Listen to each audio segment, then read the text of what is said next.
Hey everyone, welcome to Friday. It's Meet Me for Coffee, and I got an amazing artist here. His name is J.D. Harvey or John Harvey. You might Whatever know you want to him. call me. Yeah, you might know him from a band that we pride up here in Canada, and the pride of Steel Town, Hamilton, um, Ontario. They make all steel. They have some good football out there as well. Not that a lot of us actually really care about CFL, but we should really pride about it. He's from a band called Monster Truck.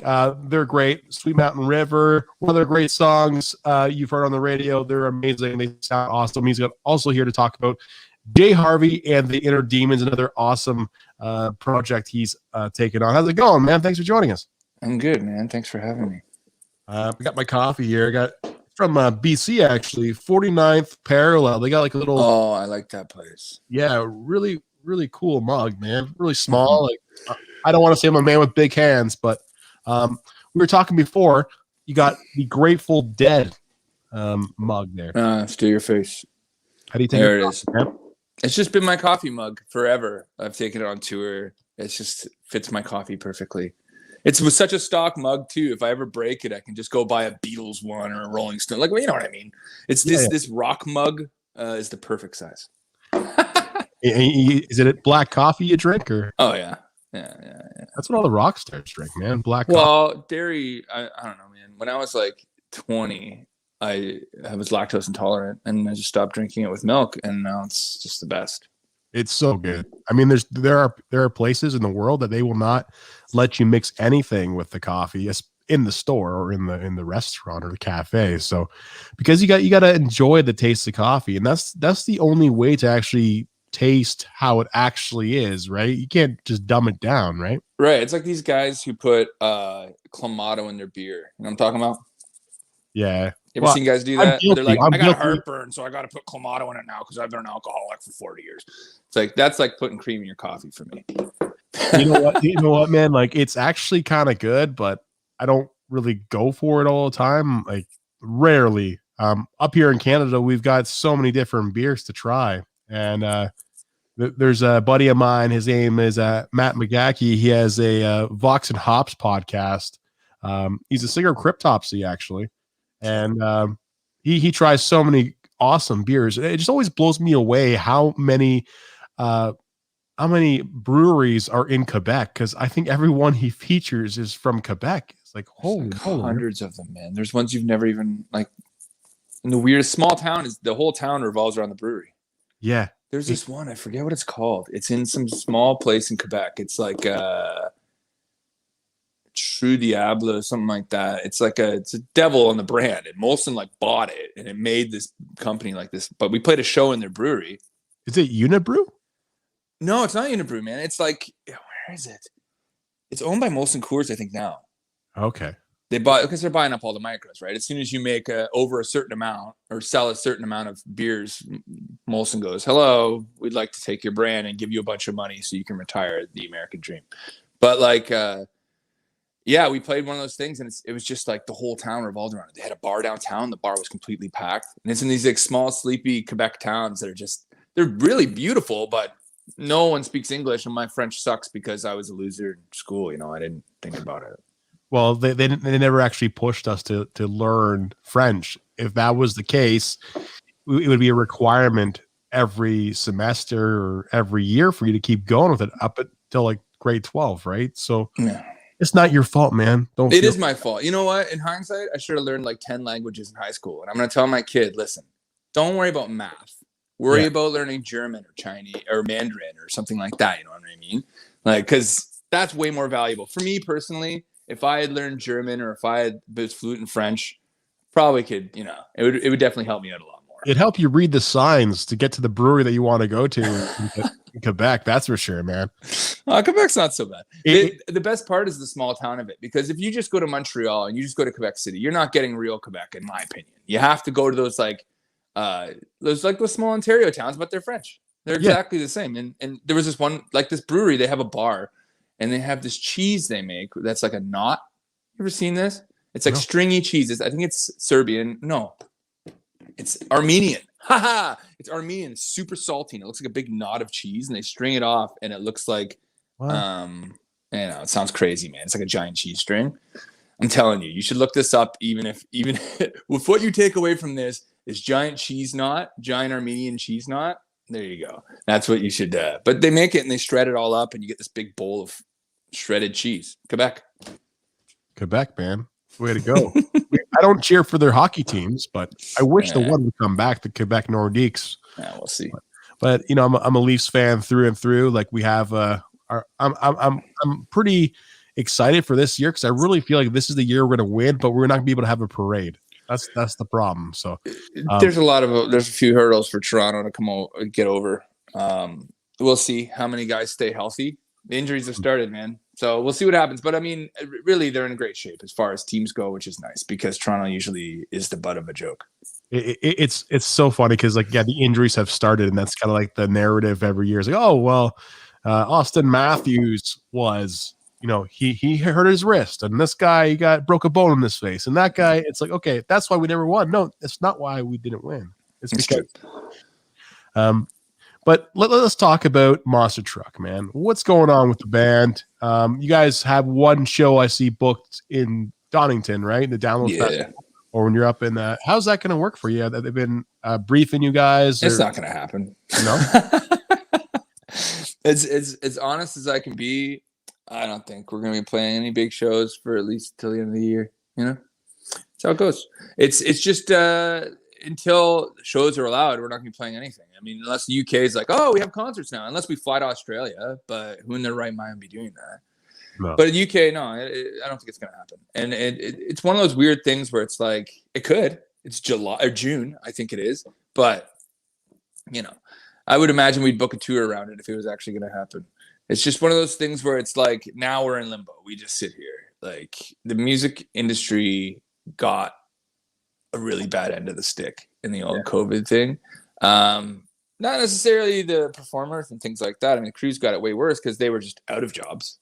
I mean, at least we can go back to work, right? I mean, most of them can too, but I mean, a lot of bands are going to be getting less than money for guarantees and things like that. It's just, it's a crapshoot right now. So what we're trying to do is get together and do cover songs and do new material. And we just finished an acoustic thing that's coming out in a while, I don't know when, but soon. We're going to shoot the cover for that tomorrow, actually. And then, yeah, you just have to have material. So when it does come back, you're ready to go. Where's the hair that I see on the covers and the pictures, man? Like, where's your hair? My hat. Yeah. Tied back, man. I just woke up. I work until like 4 a.m. Oh, wow. Well, I appreciate you being here, man. You know, it's a life changer for you. We spoke about this before. Touring for 10 years prior to this, it's quite the halt for you, right? It's just weird. It's weird to be in one place for more than 3 months. It's weird to be doing anything that's not completely focused around Monster Truck. So it's a huge transition. And also, you know, the whole not making any fucking money at all, that's a huge thing too. But the transition to like being a band post or mid-pandemic is just you chill and you wait and you keep creating because you love it. I mean, I think a lot of times before all this COVID stuff, it's easy to get caught up in creating just to make money and creating a product to sell. And I think that's the wrong way to look at everything. I think that during COVID, I think a lot of bands are going to start to realize that like maybe people like them because they sound like them, or maybe they don't have to change, or maybe they don't have to do anything else. Maybe what they're doing is good and they should just explore what makes them feel the best about themselves. And I think that's kind of the whole thing. And for me personally, the transition was huge because I was like trying so fucking hard, man, and just keep this stupid thing going. Like, it sounds ridiculous, and I don't want to say stupid thing. That's pretty dismissive. But when you think about it, it's just a rock band. And you're working, you're obsessed with that shit. Like every day, you're like, oh no, what's gonna happen? What are we gonna do? And actually having this COVID break's wicked. Because now I'm just like, what do we do? So you can focus on actually making yourself think straight rather than being anxious all the time or stressed out and things like that. So it's kind of a weird vibe. I think that I think it's easy to lose your way when the wheels are turning. And I think when the wheels finally stop is the time to sit back and be like, okay, well, what do I want? You know? Yeah. And it helps you find yourself too, right? Like just kind of, okay. I think it's more about, it helped me slow down to let myself like exist again. You know what I mean? When you're just keeping going, you're touring 8 months a year, like, fuck, man, good luck. You're just trying to get through, you know? Like, every day is a different city. You're just like, you know, there's no grounding there. There's no home. There's just travel. It's like, it's kind of crazy. It's like you never feel at home in your own house. You're just like, you get home and you're just visiting for a bit. And then you're back out into like the world, which is your new, you know, vagrant home. So it's kind of, I don't know. It's a weird transition. It's been an odd thing, and I don't think I found myself, but I feel like if you haven't sat back and reflected in this period, then you really need to take an opportunity. Yeah, absolutely. I mean, it's a time where obviously we're not able to do as much as we want, and I really hate wearing a mask. Like I just don't like it, and I will do anything not to go out. Even though sometimes I need to get out, right? And that's one of the big purposes I started the show is because I just need to talk to somebody, man. Like from December to like February, it's like, you know, we have a lot of people in the same house. We're all family, but you know, I got to talk to somebody else. It's so hard, right? Yeah. And it's really separated people and divided people, and a lot of crazy things have happened over the last year. And define yourself and become more grounded and humble with yourself. It's a great opportunity for people to just say, hey, let's take it easy. This is what I want. This is what I want to accomplish. Right. You know, it's been pretty, podcast therapy. Somebody says to me on the comment. That's right. And it can really be humbling for people, right? Especially like someone like you've been on the road. I don't know how rushed you were. Like, you know, I got to get from this day, this city to that city, and it's all, you love it, but it's all almost like a rush all the time, right? Well, it's constantly moving. It's not as frantic as people would think, but when you take something, if you never rest, everything is frantic. Yeah. Do you know what I mean? So that's kind of where we were at, and we have to do that. Like, if we want to sustain ourselves as a band, we have to tour. Like, it's got to be that way. There's no other way in this day and age when there's no royalties from records. People aren't even buying them.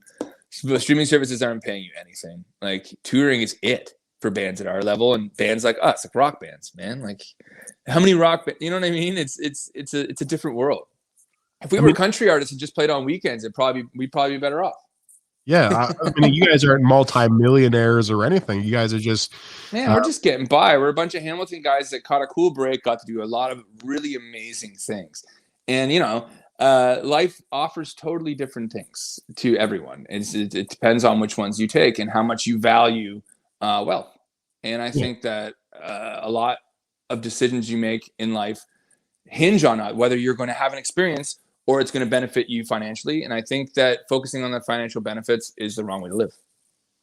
I agree.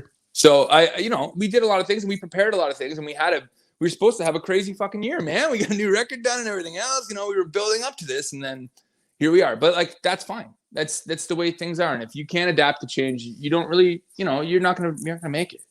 Yeah, and like I remember, I used to do security, right? And you guys played a Koi Festival in downtown Kitchener.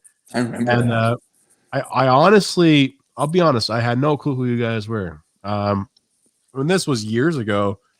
And you guys played at this really small place called the Hive, and people were packing in there and trying to fight me outside because I wouldn't let them in because we were at capacity. And so I went home that night and I tried to figure out who you guys were, and that's when I got turned on to you.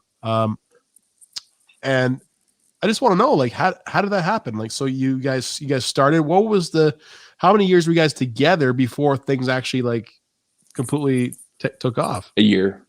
Wow. A year until we started like being like, okay, well, this was a good idea. Like quitting our fucking jobs is a good idea. But we were together for about a year, and then everyone got rid of their employment, and we just jumped in with both feet, and here we are. So it was kind of like, I don't know, because it was working so good. You know, everyone else is like, oh, it happened so fast, but I'm like, no, it fucking didn't. But everyone that it was just working so well, man. We played like 2 shows, and then all of a sudden we have a manager, and then we play like 2 more shows, and they're like, well, this song, we're not going to put you on our label. And then it's like, play 2 more shows. Oh, you're on the label. And then 2 more shows. Oh, we're going to put this song to radio.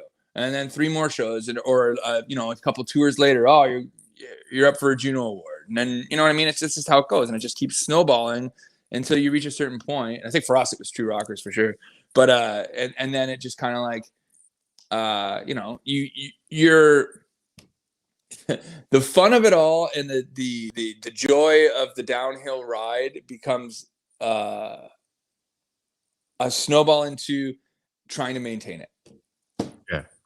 You know what I mean? If you're not used to people ever saying anything bad, when someone does, it's like, fuck. Or when, you know what I mean? Or when you're used to getting everything handed to you and then someone else gets what you usually get.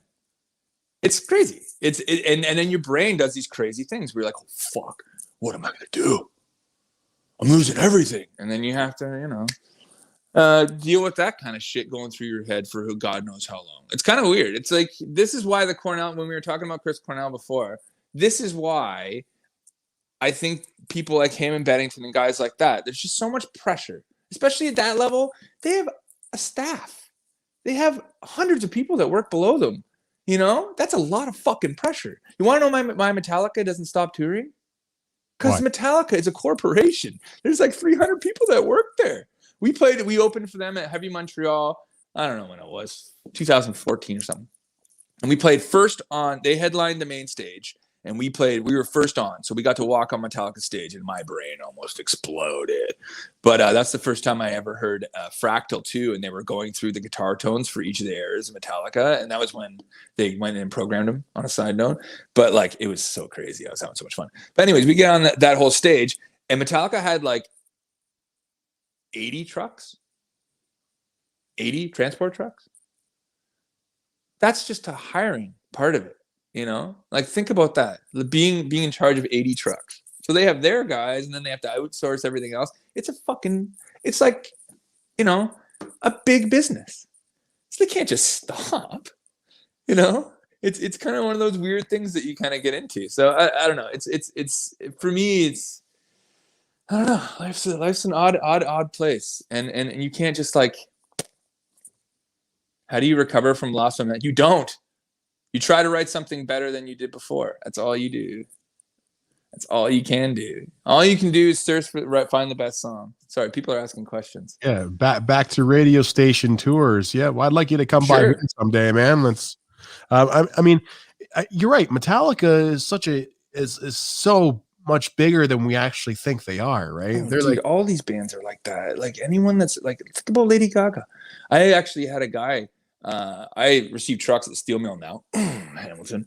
But I love it. It's the best. I feel so. I'll be like, come home from tour and go to the steel mill. But there's one of the guys that works there, does a truck and roll, and he was for a Bublé tour, and he was on his way down there, and when COVID hit, for the Bublé International tour. So think about how much money that's for a truck driver, like to lose that income from that tour, like Bublé alone, like everything else. They pay these guys like crazy. So he got halfway down, he had to go home. And he said there was 80 truck and roll trucks that had to drive home from Florida. And it's like, it's crazy. The amount of like, it's just people, you know, it's just the amount of people, you know, and Bublé probably wouldn't have that many trucks. He probably had a bunch of other stuff going on, but it was a bunch of different tours coming home. You know, it's like everything that happens for these big tours, it's a lot of people that are employed by it. And I think the gig worker community, people don't understand because it sounds like so much fun. But it's super hard, you know, and it's passionate work. How many people do you guys employ on the road? Oh, we only bring like 3 people, man. We do a lot of our own stuff. Okay. Sometimes we only bring a couple. We've done like, and when we do like arena tours and stuff, the headlining bands always help us out because they're just good people. And usually we know their techs or we've met them before or we're friends within 2 minutes. And it's like, you know, we just work together to make the show the best. And I think bringing a lot of crew is adding a lot of costs and a lot of added issue. And if I don't mind doing my own bass, which I don't at all, it's awesome. It gives me something to do during the day. But then there's one less guy, you know? I mean, we usually take like a one stage guy to do drums and stage and then a tour manager in front of house. Wow.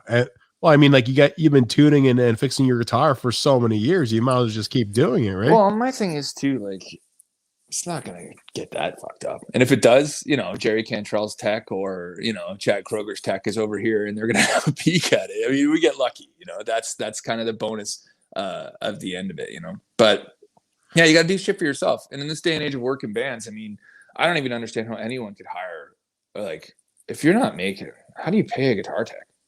They make tons of money. Yeah. You know, like the ones that are good, it's like, how do you pay that guy? And wouldn't you rather just do it yourself? I mean, I think is what it's come down to. What do you think about bands buying onto tours, like independent bands buying onto tours? What's the point? Go home and write some songs. Save your money. Buy something better that's going to benefit your band. Don't buy onto a tour. There's so many tours. Seriously, do your own tour. Like, there's so many ways to go other than that. I mean, it's been happening since, I don't know what, Ozzy makes someone buy on tours and fucking 70. I don't know. Probably not Ozzy. That's a bad one. Maybe Van Halen. But the Van Halen did, and GNR did too. I mean, we were asked to buy on a couple of them. We're just like, no, we're not doing that. But it's just like, to me personally, where's the benefit in that? What are you expecting to get? So if you pay $10,000, $20,000 to get onto this arena tour and nobody's in the building every night when you play, how's that going to make you feel? Yeah. Especially if you're the opening band and people just want to come see the last band. Well, none of the support bands buy on. I mean, they're part of the deal, right? Like, the only people that are going to buy on are like 1 and 2 slot. And like, to me personally, do what you got to do. You know what I mean? Do what you think is best.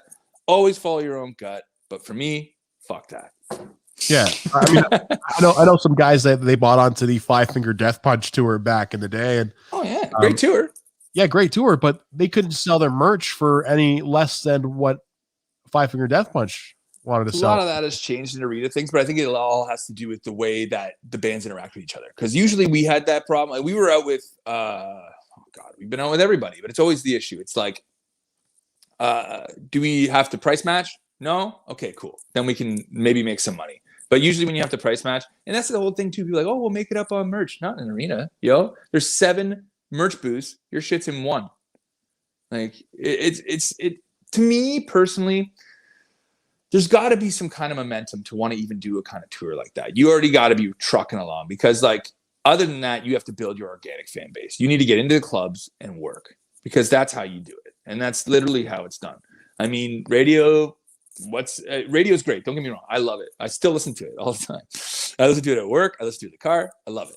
But what's that going to get you now? You know what I mean? It's still the same game of everything else. Like, streaming is way more popular. It's the only way to go. And it's like, it's a weird kind of, it's a juggling game the whole way through it. So it's like, getting on these big arena tours, to me, I don't think it benefited us as much as playing club tours.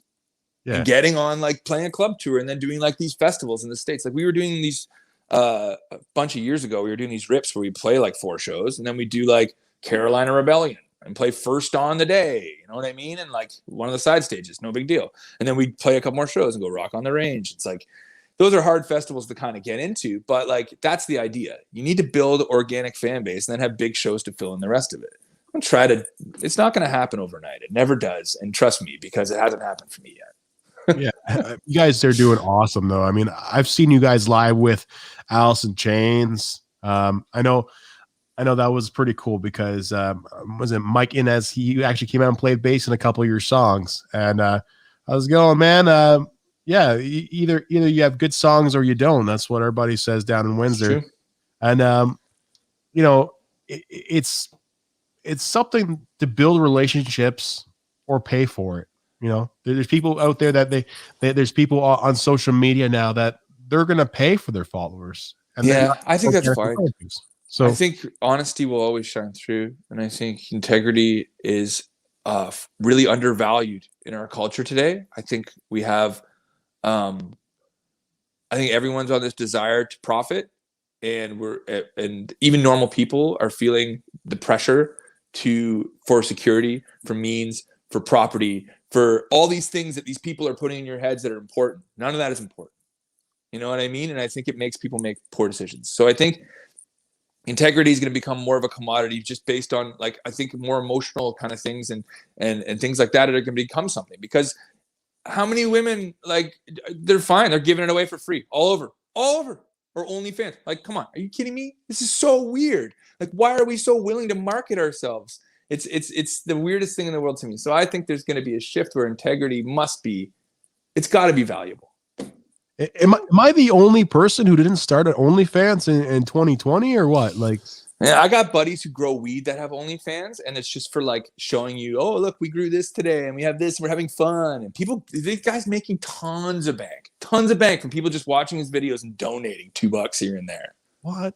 Dude, it's an industry, man. I thought we're too old. We're fucked. We're too old. I'm telling you, the whole world is different now, and it's all on the internet. There's a teacher. She left her job, and people are criticizing her for it because she's making $200,000 a month. Like, that's huge. That's more than you. That's more than me. That's more than like probably some of the biggest rock stars out there, right? Man, it's what can you do? What can you do if someone's doing that? If people are willing to pay for it, why not sell it? I mean, this is the whole mentality of our culture now is, how can I take this idea I have and turn a profit on it? And I think that's the wrong way, because then you're left with this oversaturation of shit. That isn't exactly, maybe you shouldn't have done that. Maybe you shouldn't have printed that design on a t-shirt. Maybe you shouldn't have done this and done that just to turn a profit. Maybe you should be like, don't get me wrong. I'm not saying anything wrong with that. If you have a store that sells stuff, you have an art site, and sell your art, do your thing. You know what I mean? But what I'm saying is the motivation behind that cheapens it for me. Like, you can tell when someone's like, oh yeah, they're like, they drew that to make a buck. Yeah. And it's like, that kind of sucks. Or they wrote that song because you're like, yeah, it sounds like a fucking jingle. And it's like, you get it. And I'm not trying to be critical. I just want the value of art, the value of the creative mind to be important again. And you know what? Yeah, I'm on the same page as you, sir. I mean, it's I'm kind of ranting. I'm sorry. No, it's good. We're releasing Inner Demons as your project is called. And I've really got to say something. It's not really a Friday unless somebody tries to scam me out of cleaning my ducks in my house or tell me I have an international arrest warrant out for me. Don't clean your ducks. Yeah. I pranked one of the dudes. I told him I had 19 bedrooms, and he ended up hanging up the phone on me. I'll release that one day. But let's talk about your newest project, the solo record. J. Harvey and the Inner Demons, very kind of almost laid back. It's a really interesting feel. Like, when did this all start? I don't know. I just feel like writing some songs, and I was writing them on tour, and I kind of like sat on a few of them, and I just kept pumping them out when we were off, because we're not with the band. I'm just kind of by myself, and I'm like, well, what can I do? And I wrote one song in the shower. It didn't have any music. It was just a vocal melody. How long were you in the shower for? Like 2 hours? I don't know. 6? It was probably over like 6 or 7 showers. But they just kind of do that, Sometimes you just have a little thing and you build on it, and that's the thing. But I made one without any instruments, and I'm like, well, let me see if I could just put voices to the instruments. So I did that, and I was like, this is okay. Yeah. So I kind of just sticking with that vibe of like, I like it. I'm more of like a somber person anyways. Monster Truck is like, it's the raging part of it, but I was never that kind of person. I always was like kind of like a metal-y, I like that dark shit. So that's kind of what I was feeling towards with the Inner Demons, just kind of get whatever, without worrying about someone saying, oh, this isn't a single, or without someone going, oh, well, maybe we should change this and change that. I can just do whatever the fuck I want and put it out. And that was the whole motivation behind it. And to me, it's mostly just about doing something. I honestly, I checked it out, and I really, honestly, I enjoyed it. It almost kind of relaxed me, just kind of sitting here and chilling out, listening to music. Because sometimes you check out someone's music and you don't really know what to expect, right? Yeah. Obviously, I almost expected you to sing like you do in Monster Truck, but that's hard to do all the time. I mean, who knows if I'm going to be able to be 70 or 60 even and singing the Monster Truck songs. So some of them are pretty high, but it's just more about getting comfortable with aging. And realizing that it doesn't have to rage all the time. Sometimes the best tones come from not hitting it so hard. Well, I mean, you could still hit those notes. You guys just have to down tune pretty often, right? Don't worry. The new Monster Truck records got higher notes than I've ever hit before. I'm like hitting them. I'm like, oh god, I gotta do this live every night. But what I like about Monster Truck, like the groove and the riffs, like for me, like they're easy for me to play. Like they just, I don't know, they're simple and it all goes together. It goes great, right? I mean, I can't really, I just love listening to it. And the groove's there. I'm a bass player. I know you're a bass player as well. The groove's there. It's easy to play. It sounds great. It's simple. I mean, like, something you can respect, right? It's like, it's just straightforward, like, let's have fun kind of thing. Can we hear a few Monster Truck choruses or what? Chorus from where? Sweet Mountain River. You want me to sing? Oh yeah. Oh no, I'm not singing right now. You put me on the spot, man. But yeah, I mean, it's just been it's an interesting road. The reason we were so simple is because a lot of my influence was the Misfits. Right. I wanted woes. I was like, what's a band that has a lot of woes? I'm like, the fucking Misfits have a woe every song. I'm like, maybe we should do something with woes. And here we are. And then it's just simplicity is the purest form of everything is simple. How did it like come to you singing, or how did it all come together first off, like from the beginning to calling it Monster Truck? Well, Jared's like, let's start a band called Monster Truck, and I said, okay. And then Steve was across the room, and Jared goes, hey Steve, you want to play drums in Monster Truck? And he goes, all right. I go, we need to get an organ player. He goes, I know the guy. And that's how it started. And then the next Monday we were jamming. And then within like a few weeks we were doing Monster Truck Mondays, what we call it. Every Monday we get together, and then we had like 8 songs within like 2 months, and then playing shows. Wow. Yeah, it was quick. It was just going for it because it was a kind of a weird time. Everyone else's bands, every other guys in the other bands, we're all kind of in a lull, and I wasn't doing shit. I had a couple metal bands that I was kind of fucking around with. But like then we got in and it started working. And then everyone's like, well, maybe you guys should do this. Okay. And then, it just started going, and it was so easy. And I think that was the point. And that's what made it valuable, was how easy it came together and how right everything felt instantly. And I think that's the kind of thing you try to capture again. It's why everyone's always like, oh, the first record's like this. Well, yeah, because it took fucking 6 years to write. But like, it's that thing where it's like, I don't know. You'll never capture that glory again. It's such a like a, I don't even know how to say it. A wrinkle in time. How'd you decide to sing the way you do? Like, I mean, like we got in the thing, and everyone's like, who's gonna sing? And initially it was Jared, Brandon were gonna sing a lot, and I was just kind of gonna add things. Our first few songs have Jared and me singing the same amount. And then I started writing tunes and started singing, and they're like, maybe you should sing. And I said, okay. Maybe. Well, I mean, I hadn't really sung in a band before. I'd done a lot of screaming and things, but I never really like actually tried to sing. So there you go. Those are the days you just scream in a band and then get off the stage just completely soaked. And right, yeah, I'm tired. Yeah. It was great. I remember those days also. And you know what? It's been a pleasure having you out here, man. I know we've been trying to make this happen many times in the past, and I'm happy to have met you. And hopefully we can do this again in person. Yeah, for sure. Things open up. We're just down the road from each other. So we'll definitely do an awesome John Harvey, JD Harvey, or Monster Truck kind of thing. Sure. I'll meet me for coffee, maybe even have you guys play as well. Oh, yeah, all right. That sounds good to me. I'd play for any day. Sorry for ranting. I know I get a little carried away sometimes, but I'm fucking passionate. It's absolutely great. No. We're going to end this portion of the show. And if you want to have any more questions answered by JD, just send them into the Meet Me for Coffee inbox. Subscribe to us on Spotify.